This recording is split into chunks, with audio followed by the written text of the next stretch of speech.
അമ്മ ഒന്നായാലും അച്ഛൻ രണ്ടാണെന്ന് തോന്നുന്നുണ്ട്. ഇപ്പോൾ 54 വയസ്സായി. ഈ 54 വയസ്സിൽ ഇപ്പോൾ നമ്മുടെ സൗന്ദര്യം പറയണതെന്ന് വെച്ചിട്ടുണ്ടെങ്കിൽ 45 വയസ്സ് തൊട്ട് 55, 52, 53 വയസ്സ് വരെ അനുഭവിച്ച കഷ്ടതകളും ദുഃഖങ്ങളും വിഷമങ്ങളും കണ്ണീര് കുതിർന്ന ജീവിതമാണ് ഈ പറഞ്ഞത്. അതിലെന്താണെന്ന് വെച്ചിട്ടുണ്ടെങ്കിൽ ഒന്നാമത് മൂപ്പരെ വേട്ടയാടിയുള്ള ഒരു പ്രശ്നം എന്താ വെച്ചിട്ടുണ്ടെങ്കിൽ മെനോപോസാണ്. 45 വയസ്സ് കഴിഞ്ഞതിന് ശേഷം മെനോപോസിലേക്കുള്ള തുടക്കമായി.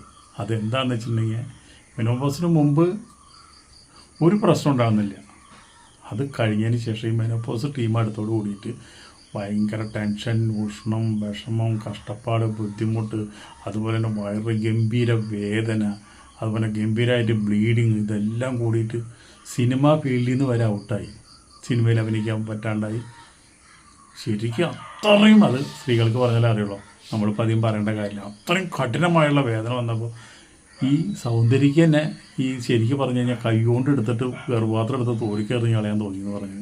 അപ്പോൾ അങ്ങനെ ഒരു വാക്ക് ഒരു നടി പറയുകയാണെന്ന് വെച്ചിട്ടുണ്ടെങ്കിൽ അത് ഈ ഒരു വിഷമം കൊണ്ട് എത്ര കഷ്ടപ്പെട്ടിട്ടുണ്ടെന്നൊന്ന് ആലോചിച്ച് നോക്കിയേ. ഇതിൽ നിന്നെല്ലാം രക്ഷപ്പെട്ടത് യോഗയിൽ കൂടിയാണെന്നാണ് പറയണത്. യോഗ ചെയ്തതിന് ശേഷമാണ് ഈ പ്രശ്നങ്ങളൊക്കെ തീർന്നത്. പക്ഷേ ഗർഭപാത്രം എടുത്ത് കളയേണ്ട വന്നില്ല. അതുപോലെ തന്നെ മെനോപോസൊക്കെ കറക്റ്റായി. ഇപ്പോൾ സൗന്ദര്യയുടെ ശരീരം, സൗന്ദര്യയുടെ ശരിക്കും പറഞ്ഞു കഴിഞ്ഞാൽ കസ്റ്റഡിയിൽ തന്നെയാണ്. ഇപ്പോൾ ഒരു പ്രശ്നമില്ല, ഒരു താളം തെറ്റിയിട്ടില്ല, എല്ലാം ശരിയായില്ലേ. പക്ഷെ ആ കാലത്ത് അമ്പിയെ കല്യാണം കഴിച്ചിട്ടുണ്ട്. സൗന്ദര്യ കല്യാണം കഴിച്ചു. ആ കല്യാണം കഴിച്ചതെന്താണെന്ന് വെച്ചിട്ടുണ്ടെങ്കിൽ ശരിക്ക് അതൊരു കഷ്ടപ്പെട്ട ഒരു കല്യാണമായിരുന്നു. അത് കഴിക്കേണ്ടിയിരുന്നില്ല എന്നുള്ളത് പറയണത്. കല്യാണം കഴിച്ചോട് കൂടിയിട്ടാണ് അതുവരെ സമ്പാദിച്ച എല്ലാ സമ്പാദ്യങ്ങളും നഷ്ടപ്പെടാൻ കാരണം. ആ ഭർത്താവ് മുഖേനയാണ് എല്ലാ സമ്പാദ്യങ്ങളും നഷ്ടപ്പെട്ടത്. അതോട് കൂടിയിട്ട് പിന്നെ സിനിമയിലത്തെ ചാൻസും പോയി. എല്ലാം കൂടി ആയോട് കൂടിയിട്ട് പിന്നെ സിനിമാക്കാരും വിളിക്കുന്നില്ല, സീരിയലുകാരും വിളിക്കുന്നില്ല, ആരും വിളിക്കുന്നില്ല. ജീവിക്കണ്ടേ? ജീവിക്കാൻ വേണ്ടിയിട്ടാണ് ഒരു സോപ്പ് കമ്പനി തുടങ്ങിയത്. പലരും കളിയാക്കി, ഓ വലിയ സിനിമാ നടിയാണെന്ന് വിചാരിച്ച മോഹൻലാലിൻ്റെയൊക്കെ നായികയായിട്ട് പ്രിൻസ് അങ്ങനെ ഒരുപാട് പടങ്ങളിലൊക്കെ അഭിനയിച്ച ആളിപ്പോൾ സോപ്പ് കമ്പനി സോപ്പ് വിറ്റ് ജീവിക്കുന്നു എന്നൊരു സ്ഥിതി വന്നു. അമ്മയാണെന്ന് വെച്ചിട്ടുണ്ടെങ്കിൽ ഒരു സഹായം ചെയ്തില്ല.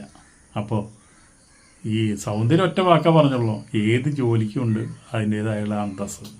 എന്നെ കളിയാക്കേണ്ട ആവശ്യമില്ല. ഞാൻ ഇന്നലെ സിനിമാ നടിയായിരുന്നു, ഇന്ന് ഞാനൊരു സോപ്പ് കമ്പനി നടത്തുന്നു.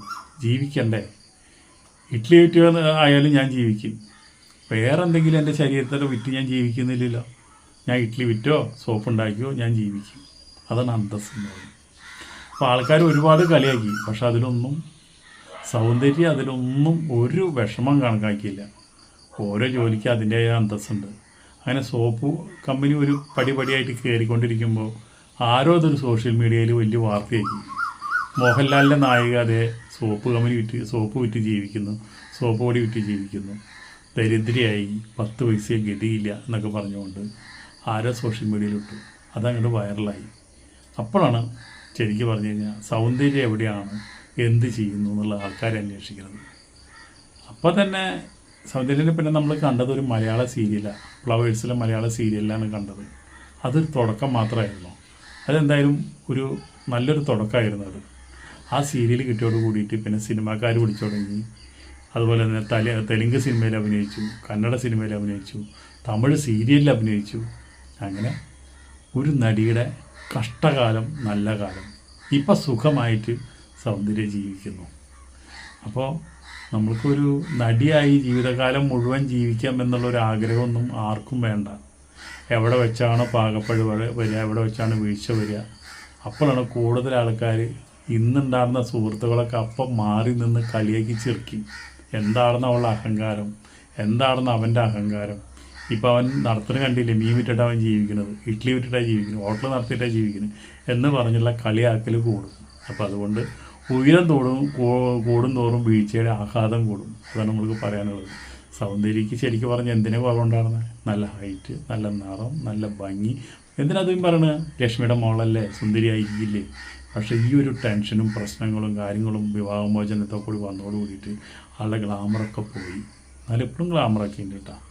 അപ്പോൾ എല്ലാവരും നടന്മാർ ഈ ഒരു ജീവിതം, സൗന്ദര്യയുടെ ജീവിതം നിങ്ങളുടെ മനസ്സിലുണ്ടായാൽ മതി. ഇടയ്ക്കൊന്ന് ആലോചിച്ചാൽ മതി.